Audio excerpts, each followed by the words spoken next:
Hello friends, कैसे हैं आप सभी।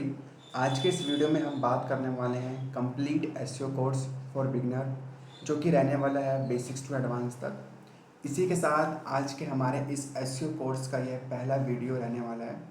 और अगर आपने हमारे एसईओ वार्म अप वाली वीडियो को नहीं देखा तो सबसे पहले आप उस वीडियो को देख लीजिए, क्योंकि इस वीडियो को और इसके अलावा जितने भी एसईओ से रिलेटेड वीडियो आपको इस चैनल पे देखने को मिलेगा वो कंप्लीट एसईओ वार्म अप वाली वीडियो है, जिसका लिंक आपको डिस्क्रिप्शन में देखने को मिल सकता है। तो चलिए स्टार्ट करते हैं आज के इस वीडियो को। तो सबसे पहले हम बात करते हैं आज के इस वीडियो का सिलेबस क्या रहने वाला है। तो सबसे पहले हम बात करेंगे इंट्रोडक्शन टू एसईओ। सेकेंड नंबर पे हम बात करेंगे importance of SEO for website and business. And third पे हम बात करेंगे हाउ सर्च इंजन वर्क, यानी कि सर्च इंजन किस तरह से वर्क करता है। तो मुझे लगता है कि आप इतना समझ गए होंगे कि आज के इस वीडियो में हम कौन कौन से टॉपिक के ऊपर बात करने वाले हैं। तो चलिए स्टार्ट करते हैं हम अपने सबसे पहले टॉपिक के ऊपर। तो सबसे पहले हम बात करते हैं इंट्रोडक्शन टू एसईओ।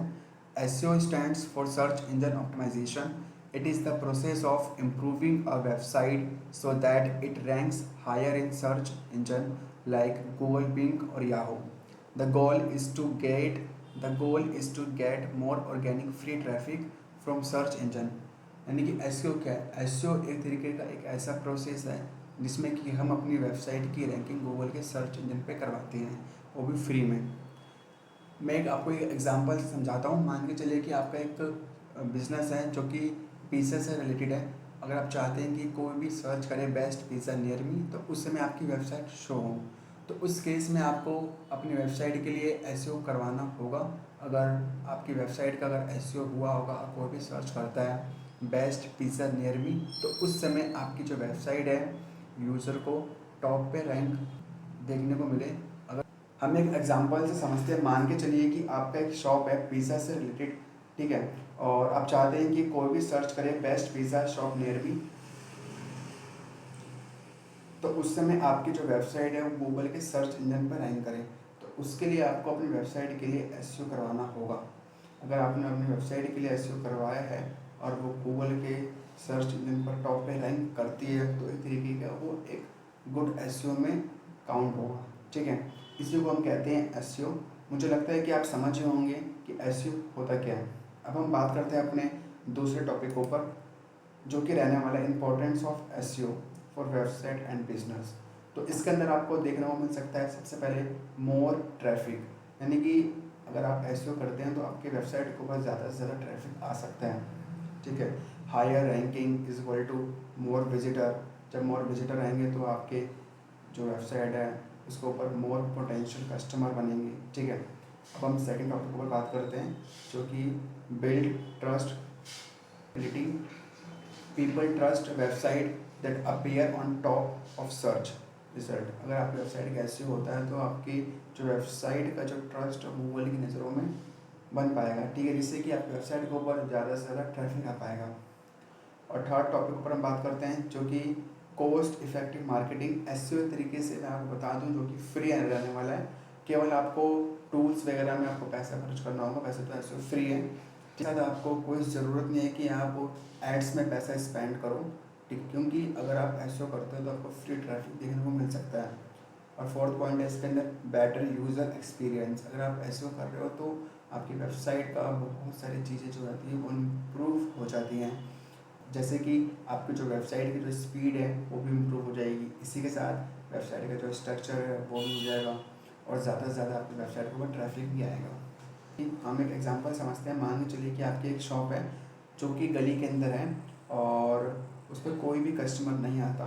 अगर आप एसईओ साइन बोर्ड अगर लगा देते हैं तो आपकी शॉप के ऊपर बहुत सारे कस्टमर आ सकते हैं। सेम वेबसाइट अगर आपकी है बिजनेस से रिलेटेड, अगर आप उस वेबसाइट का अगर आप एसईओ करवाते हैं तो ज़्यादा से ज़्यादा आपकी वेबसाइट के ऊपर ट्रैफिक आ सकता है। तो इसी को हम कहते हैं एसईओ, ठीक है। और इसीलिए जो है हमारा एसईओ बहुत इम्पोर्टेंट है। तो मुझे लगता है कि आप समझ गए होंगे कि इंपॉर्टेंस ऑफ एसईओ क्या है और इंट्रोडक्शन टू एसईओ क्या है, ठीक है।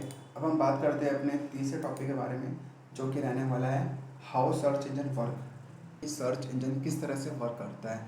अगर आप गूगल के अंदर कुछ भी सर्च करते हैं तो आपको इन्फॉर्मेशन प्रोवाइड हो पाता है। तो वो कैसे प्रोवाइड होता है, उसके पीछे कौन कौन से स्टेप्स हैं, उन सभी स्टेप्स के बारे में हम बात करेंगे अभी। तो इससे पहले इसके अंदर आ जाता है क्रॉलिंग।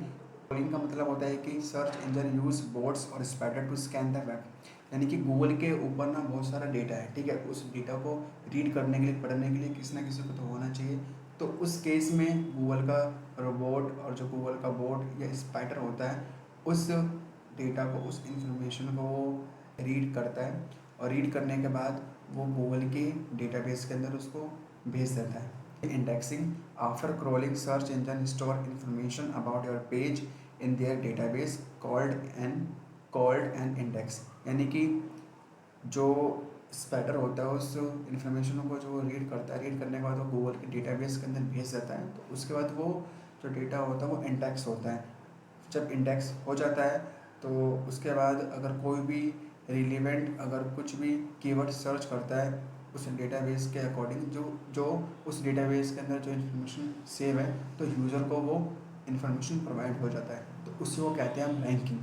ठीक है, अब हम बात करते हैं कि कौन से फैक्टर है जिसके ऊपर डिपेंड है आपकी वेबसाइट की रैंकिंग। तो सबसे पहले इसके अंदर आ जाता है कंटेंट क्वालिटी, और दूसरा आ जाता है इसके अंदर कीवर्ड्स, फिर आ जाता है बैकलिंक्स, फिर साइट स्पीड्स, एंड लास्ट में आ जाता है यूज़र एक्सपीरियंस। ये सारे फैक्टर्स हैं जो कि डिपेंड करते हैं आपकी वेबसाइट की रैंकिंग। और मुझे लगता है कि आप समझ गए होंगे कि सर्च इंजन किस तरह से वर्क करता है और इसके पीछे कौन कौन से स्टेप्स हैं। ठीक है, और मुझे लगता है कि मैंने आपको इन सभी स्टेप्स के बारे में अच्छे से समझा दिया हो। अब हम एक एग्जाम्पल की हेल्प से समझने की कोशिश करते हैं। जो ये एग्जाम्पल रहने वाला है बहुत ही इंटरेस्टिंग और बहुत ही अच्छा रहने वाला है। तो आप ये समझिए कि एक लाइब्रेरी है, और एक लाइब्रेरी के अंदर एक रैंडम पर्सन है जो कि बुक को रीड कर रहा है। ठीक है, बहुत सारे टाइप्स के वहाँ पे बुक्स हैं लाइब्रेरी के अंदर। ठीक है, उस बुक को रीड कर रहा है, और रीड उसके बाद जो लाइब्रेरी का जो कैटलॉग है उसके अंदर उस बुक को सेव कर रहा है। सेव करने के बाद फिर अगर वो लाइब्रेरी के अंदर जो लाइब्रेरियन होते हैं, ठीक है, जो लाइब्रेरियन होती हैं, या जो वहाँ पे जो पर्सन होते हैं, ठीक है, जिससे कि आप बुक मांगते हो, अगर वो कहता है कि best book for a question वाली बुक मेरे को चाहिए, तो उस केसेस में अगर उसने कैटलॉग के अंदर उस बुक को सेव किया होगा तो उसको डेफिनेटली वो बुक मिल जाएगी।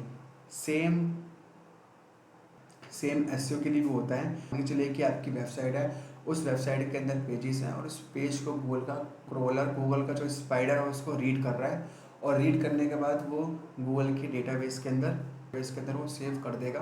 और सेव करने के बाद फिर वो इंडेक्सिंग होगा। ठीक है, इंडेक्सिंग के बाद अगर कोई भी यूज़र उस डेटाबेस के अंदर जो इन्फॉर्मेशन है उससे रिलेटेड कोई सर्च करता है गूगल के ऊपर, तो वो उसको इन्फॉर्मेशन प्रोवाइड हो जाएगा। इसी को कहते हैं हम रैंकिंग। ठीक है, और मुझे लगता है कि आपको ये एग्जांपल समझ आ गया होगा। आप यहाँ पे इमेज में देख सकते हैं, सबसे पहले यहाँ पे हो रही है क्रॉलिंग, फिर होती है इंडेक्सिंग, फिर लास्ट में होता है रैंकिंग। ठीक है, आई होप ये वीडियो आपको अच्छी लगी हो। Thank you for watching. और मुझे लगता है कि आप समझ ही होंगे इन सभी चीज़ों के बारे में जो मैंने आज इस वीडियो में आपको समझाया है। तो इस वीडियो को आप लाइक करो, शेयर करो, सब्सक्राइब करो। ठीक है, क्योंकि इसके बाद और भी वीडियो आने वाली है एसईओ से रिलेटेड, जिसका नोटिफिकेशन आपके पास पहुंच जाए, उसके लिए आपको इस वीडियो को सब्सक्राइब करना होगा और बेल आइकन को प्रेस करना होगा, जिससे कि आने वाली जितनी भी वीडियो है उसका इन्फॉर्मेशन आप तक पहुंच सकें। तो आज के लिए इतना ही, मिलते हैं नेक्स्ट वीडियो में एक नए टॉपिक के साथ।